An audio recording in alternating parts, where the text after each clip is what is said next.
बिस्मिल्लाहिर्रहमानिर्रहीम बिस्मिल्लाहिर्रहमानिर्रहीम। अस्सलाम वालेकुम मोमिनीन, कैसे हैं? उम्मीद करते हैं आप सब खैरियत से होंगे।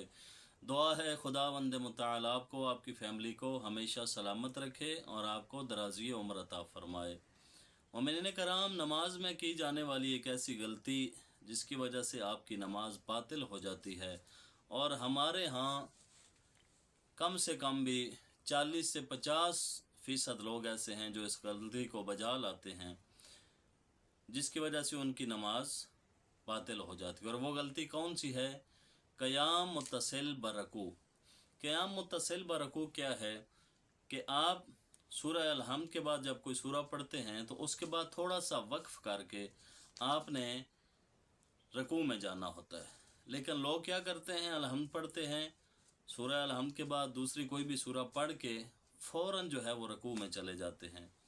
तो याद रखिएगा, क़याम मुत्तसिल बरकू जो है ये रुकन नमाज है। जो अरकान नमाज हैं वो 5 हैं, उनकी आमदन या सहमन यानी जानबूझकर या गलती से अगर आप उसमें गलती करेंगे तो आपकी नमाज बातिल हो जाएगी।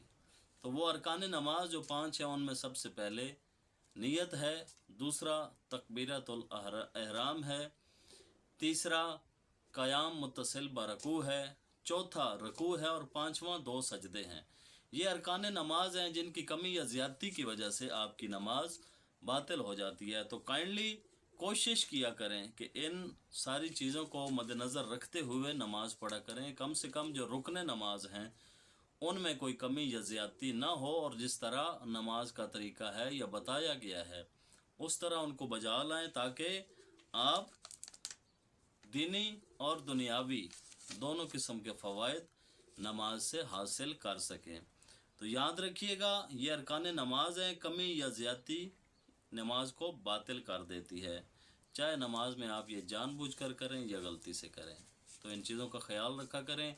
दुआ है खुदावंद मुतआल आपको हमें इल्म दीन सीखने की तौफीक अता फ़रमाए।